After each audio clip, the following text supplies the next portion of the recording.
Birthday how birthday how shay birthday how shay Kalalaliam Lai how basham Yoshay Baharakakodash. Double honor to the apostles and elders of greatness, stone salutations to the sincere Akim that's pushing the holy scriptures in fear and sincerity and truth, the 144,000 men, the 1/3 men, women, and children. Tawadi Al-Bashi no Shai for putting your spirit on me to do this lesson. I pray that it's edifying to those who may be led to it. You know, as you see in this photo, the Most High has brought judgment upon this child and this woman and her, the father. When Al-Bashi no Shai knows how, I don't know if she just, like she just delivered the child, but, it's a strange punishment, A strange punishment indeed. According to the book of Job. Alright. Let's read Job chapter 4 and verse 7. It says, "Remember, I pray thee, whoever perished being innocent, or where the righteous cut off." Where were the righteous cut off? Yeah, so whoever punished being innocent. Right? And scripture says all of sin fall short of the glory, for his righteous judgment, because without it we would all be consumed, and his righteous mercy, And to be honest, this is nothing. This is all through Job, and the men of the Lord will understand.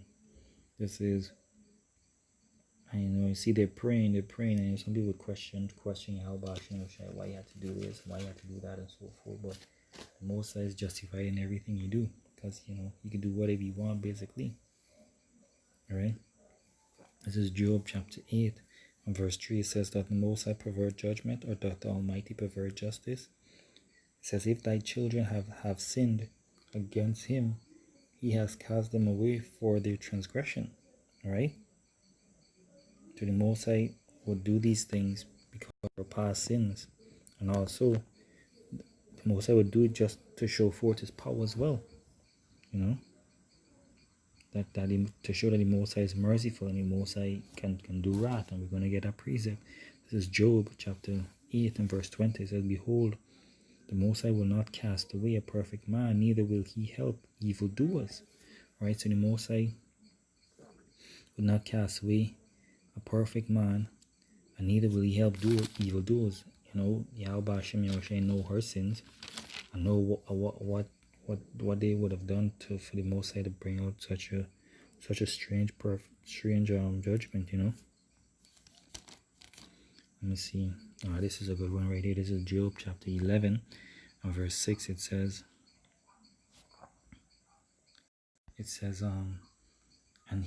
and that he would shew thee the secrets of wisdom, that they are double to that which is. Yeah, the Most High shows the secrets of his wisdom, understanding why the Most High would do these things. Know therefore that the Most High exacteth of thee less than thine iniquity. Less than thine iniquity deserve it. So this is less than our iniquity deserve. Alright, this is less than our iniquity deserve, So we gotta pray for Yahweh mercy, because Esau is gonna do some creepy ass shit to us. Esau is mad. He's coming with great wrath, and he's gonna, Most I won't confound his men and women, with his elect, on the 1/3. Let me see. She's gonna go to a bunch of physicians. She may go to, these wicked ass churches, or these whorehouses, and try to get healing, but so the Most High is just in everything you do. He is just in everything you do. Let me get this one. Seeing that I'm in Job already. I'm gonna save it. This is Job 31 On verse 3, it says, "Is not destruction to the wicked, and a strange punishment to the workers of iniquity?" See, a strange punishment to the workers of iniquity. So, Musa is justified in everything you do, because wherever you sow, you reap. You know, the size of this baby head, yo. Most I know, probably puffed up or something. Like, who knows? Who knows? The scripture says, "All have sinned and come fall short of the glory." You know. Let's get this precept here in Sirach, chapter 16, verse 11. It says, "If there be one stiff-necked among the people, it is marvel if he escape unpunished. For mercy and wrath are with him. He is mighty to forgive and power and to pour out displeasure." You see, and his mercy is great, so is his correction. He judgeth a man according to his works. See, he judgeth a man according to his works. So we can't escape from Yahweh. He's going to see that right here.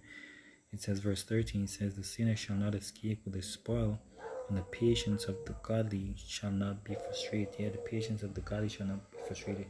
Because even if Yahweh should do this to a man in the Lord child, or even to a man in the Lord, like that brother that was burned with fire,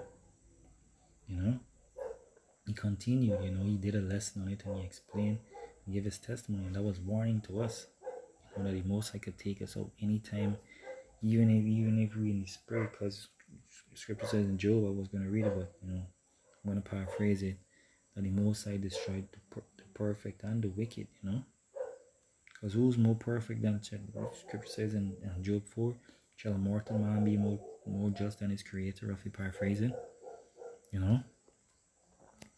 It says, verse 13, "The sinner shall not escape with his spoils, and the patience of the godly shall not be frustrated." It says, it's like, yeah.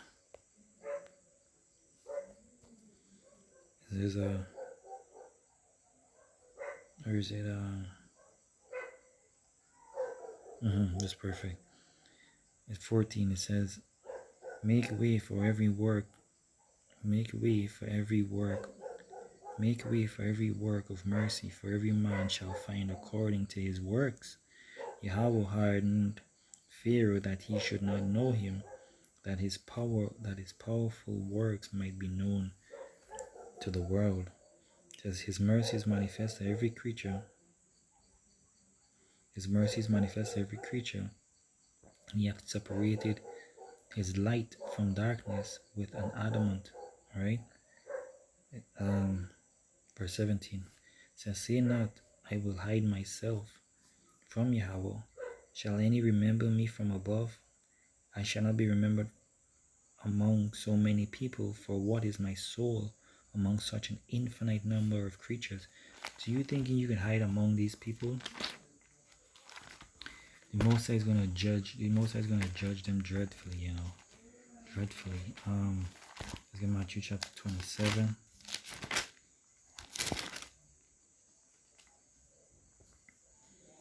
And what's that verse again, boy?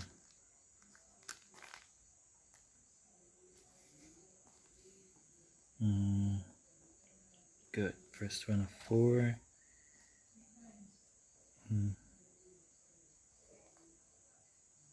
Yeah. Matthew 27, verse 24 says, "When Pilate saw that he, let's start from 23, Matthew 27, verse 23, it says, "And the governor said, Why, what evil hath he done?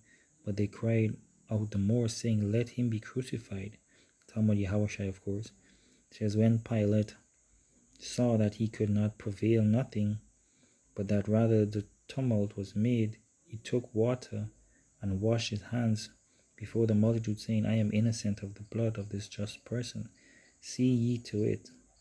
Then answered all the people and said, His blood be on us and on our children." See that? So who knows if this woman is one of these people who said that, who said that, and the Most High brought judgment upon her. Let me get one more Psalms. This is one of the scariest Psalms. Hopefully you're not praying that you're not one of Judas's children, boy. I think this is it. No, that's not it. Yeah, this is Psalms chapter.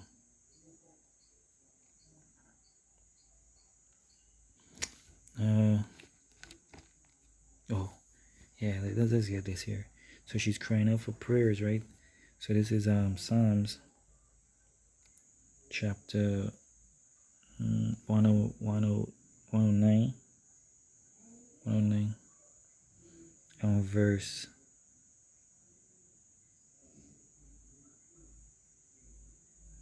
Let's start from.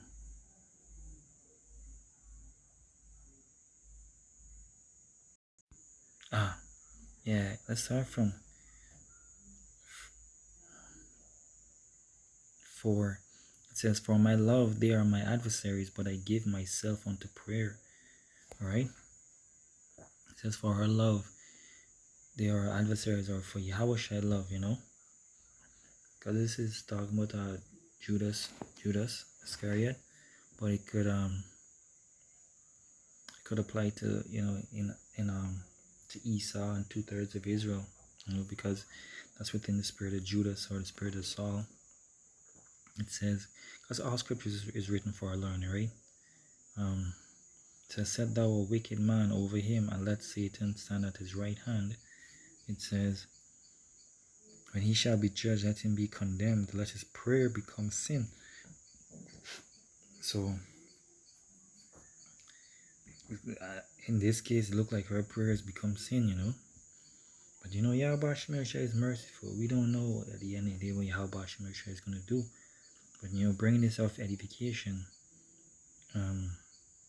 verse 8, "Let his days be few, and let another take his office. Let his children be fatherless, and his wife a widow. Let his children continue to be vagabonds and beg.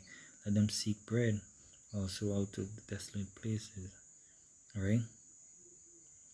Going on a bit more. "Let the extortioner catch all that he hath, and let the stranger spoil his labor." Alright? Verse 12, it says, let there be none to extend mercy unto him."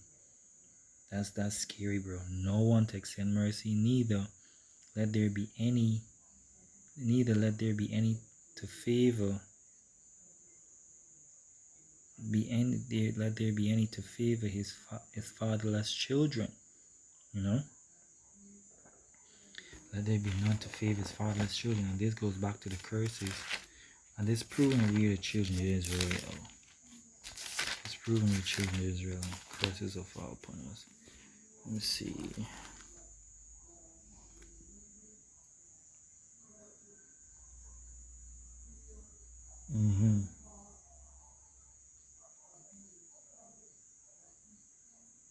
Yeah, this says Deuteronomy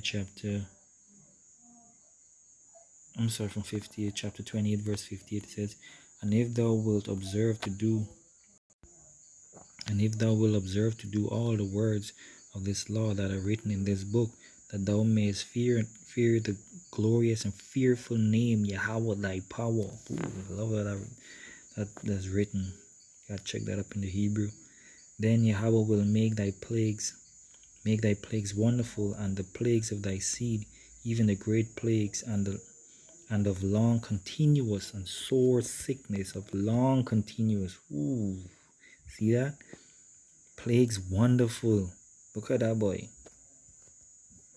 Moreover, he will bring upon thee all the diseases of Egypt, which thou was afraid of, and they shall cleave unto thee, and every sickness and every plague which is not written in the book of this law, then will Yahweh bring upon thee until thou be destroyed. And it is basically it. You see, so the Most High is bringing out these plagues, and this could even be a left hand angel on this child, on this woman, because the Most High is mad creative when it comes to judgment, yo. I mean, he's a creator. He created judgment. Yeah, but that's about it. I pray that this lesson was edifying. I want to give all praises to Yahweh, Ba'ashem, Yahushai, Ba'ashem, Rakakwadash. Double honor to the apostles and elders of greatness, so and salutations to the 144,000 men. I like like to be saved. Shalom, Brakatah, till another time.